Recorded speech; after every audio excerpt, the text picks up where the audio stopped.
अभी तक हम लोग ये देख चुके हैं कि क्या, कब, कहाँ और कैसे में कैसे पता लगाएं। अतीत के विषय में हम कैसे जान सकते हैं। लोग उस ज़माने के जो लोग थे वो कहाँ रहते थे, किस तरह से रहते थे, उनका पशुपालन कैसा था, वो कौन सा फसल सबसे पहले खाना पीना शुरू किए। इन सबों के बारे में हम लोग पहले पार्ट में देख चुके हैं। अब आगे देखते हैं देश के नाम।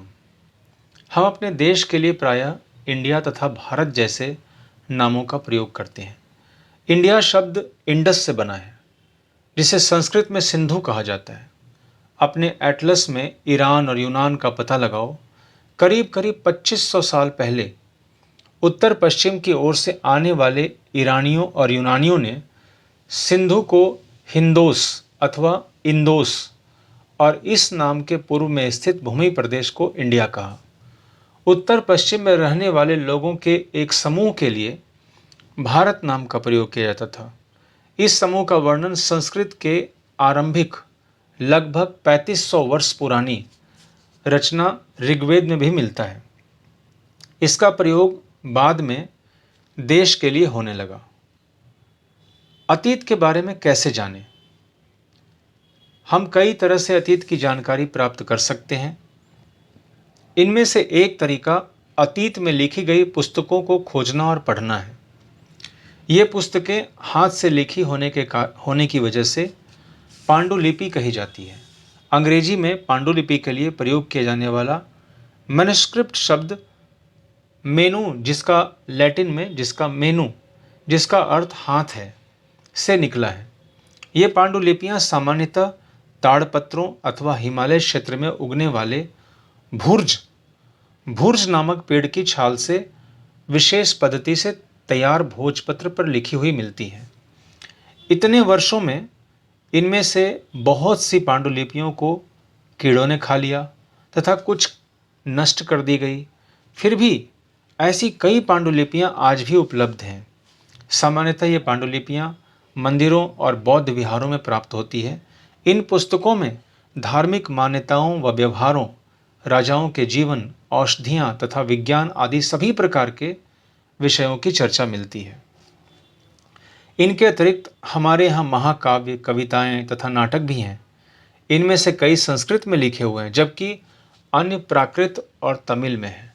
प्राकृत भाषा का प्रयोग सामान्य लोग करते थे। हम अतीत को जानने के लिए अभिलेखों का भी अध्ययन करते हैं। इस प्रकार के लेख पत्थर या धातु जैसी कठोर सतहों पर खुदे हुए मिलते हैं। कभी कभी शासक या अन्य लोग अपने आदेशों को इस तरह खुदवाते थे जिससे लोग उन्हें देख सकें, पढ़ सकें तथा उनका पालन कर सकें। कुछ अन्य प्रकार के अभिलेख भी मिलते हैं जिनमें राजाओं तथा रानियों सहित अन्य स्त्री पुरुषों ने भी अपने कार्यों के विवरण खुदवाए हैं। उदाहरण के तौर पर सामान्यतः शासक लड़ाइयों में प्राप्त विजय का लेखा जोखा रखते थे। क्या तुम बता सकते हो कि कठोर सतह पर लेख लिखवाने के कौन कौन से लाभ थे? ऐसा करवाने में किस किस प्रकार की कठिनाइयाँ आती थी? इसके अलावा अनेक वस्तुएं अतीत में बनाई जाती थीं और प्रयोग में लाई जाती थीं।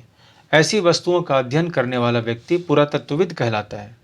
पुरातत्वविद पत्थर और ईंट से बने भवनों के अवशेषों, चित्रों तथा मूर्तियों का अध्ययन करते हैं।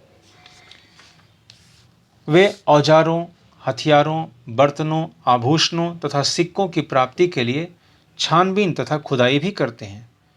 इनमें से कुछ वस्तुएं पत्थर, पकी मिट्टी तथा कुछ धातु की बनी हो सकती है। ऐसे तत्व कठोर तथा शीघ्र नष्ट न होने वाले होते हैं। पुरातत्वविद जानवरों, पक्षियों तथा मछलियों की हड्डियां भी ढूंढते हैं। पुरातत्वविद जानवरों, पक्षियों तथा मछलियों की हड्डियां भी ढूंढते हैं। इससे उन्हें यह जानने में भी सहायता मिलती है कि प्राचीन काल में लोग क्या खाते थे। वनस्पतियों के अवशेष बहुत कठिनाई से बच पाते हैं। यदि अन्न के दाने अथवा लकड़ी के टुकड़े टल जाते हैं तो वे जले हुए रूप में बचे रहते हैं। क्या पुरातत्वविदों को बहुधा कपड़ों के अवशेष मिलते होंगे? पांडुलिपियों, अभिलेखों तथा पुरातत्व से प्राप्त जानकारियों के लिए इतिहासकार सामान्यतः स्रोत शब्द का प्रयोग करते हैं। जो अतीत का अध्ययन करते हैं उन्हें इतिहासकार कहते हैं। स्रोत के प्राप्त होते ही अतीत के विषय में अध्ययन बहुत रोचक हो जाता है, क्योंकि इन स्रोतों की मदद से हम धीरे धीरे अपने अतीत का पुनर्निर्माण करते जाते हैं। अतः इतिहासकार तथा पुरातत्वविद उन जासूसों की भांति हैं जो इन सभी स्रोतों का प्रयोग सुराग के रूप में करते हैं और अतीत के विषय में जानने का प्रयत्न करते हैं। अतीत एक या अनेक। क्या तुमने इस किताब के शीर्षक हमारे अतीत पर ध्यान दिया है? यहाँ अतीत शब्द का प्रयोग बहुवचन के रूप में किया गया है। ऐसा इस बात की ओर ध्यान दिलाने के लिए किया गया है कि भिन्न भिन्न समूह के लोगों के लिए इस अतीत के भिन्न भिन्न अर्थ थे। उदाहरण स्वरूप, पशुपालकों या किसानों का जीवन राजाओं तथा रानियों के जीवन से तथा व्यापारियों का जीवन शिल्पकारों के जीवन से बहुत अलग था। जैसा कि हम आज भी पाते हैं, उस समय भी देश के भिन्न भिन्न भागों में लोग भिन्न भिन्न व्यवहारों और रीति रिवाजों तथा प्रथाओं का पालन करते थे। उदाहरण के लिए, आज अंडमान द्वीप के अधिकतर लोग अपना भोजन मछलियां पकड़कर, शिकार करके तथा फल फूल के संग्रह करके प्राप्त करते हैं। इसके विपरीत शहरों में रहने वाले लोग खाद्य आपूर्ति के लिए अन्य व्यक्तियों पर निर्भर करते हैं। इस तरह के अंतर अतीत में भी पाए जाते थे। इसके अलावा एक अन्य प्रकार का अंतर है। उस समय राजा अपनी विजयों का लेखा जोखा रखते थे।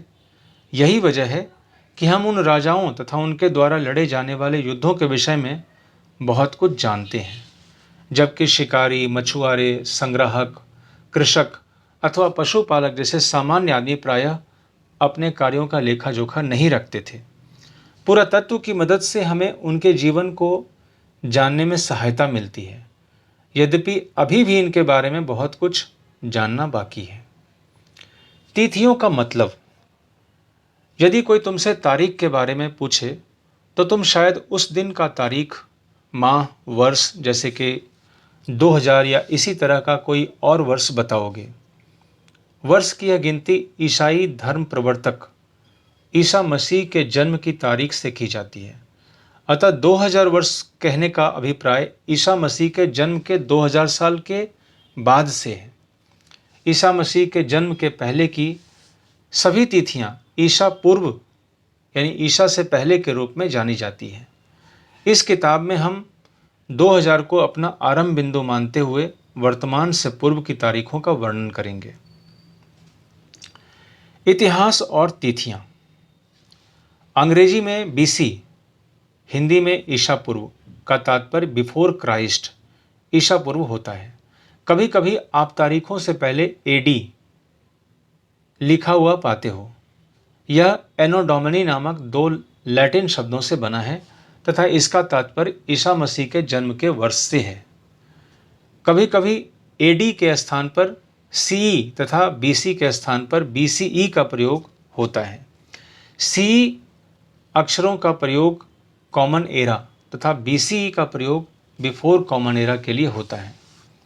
हम इन शब्दों का प्रयोग इसलिए करते हैं क्योंकि संसार के अधिकतर देशों में अब क्रिश्चियन एरा का प्रयोग आम हो गया है। भारत में तारीखों के इस रूप का प्रयोग लगभग 200 वर्ष पहले शुरू हुआ था। कभी कभी अंग्रेजी के बीपी अक्षरों का प्रयोग होता है, जिसका तात्पर्य बिफोर प्रेजेंट यानी वर्तमान से पहले है। अन्यत्र, जैसा कि हमने पहले पढ़ा, अभिलेख कठोर सतहों पर खुदवाए जाते हैं। इनमें से कई अभिलेख कई सौ साल पहले लिखे गए थे। सभी अभिलेखों में लिपियों और भाषाओं का प्रयोग हुआ है।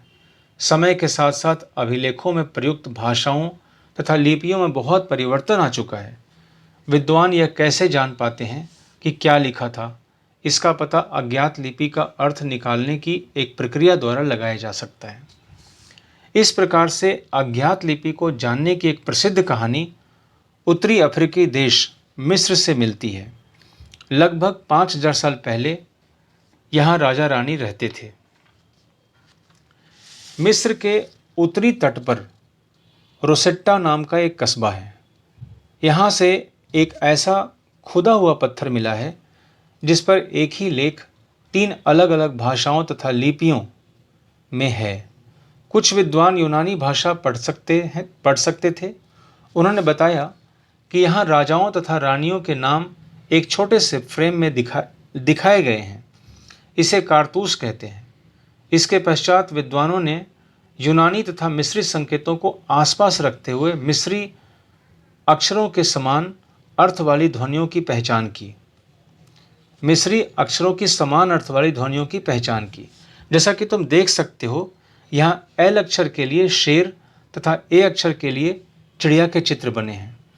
जब उन्होंने यह जान लिया कि विभिन्न अक्षर किनके लिए प्रयोग किए गए हैं, तो वे सरलता से अन्य अभिलेखों को भी पढ़ सके।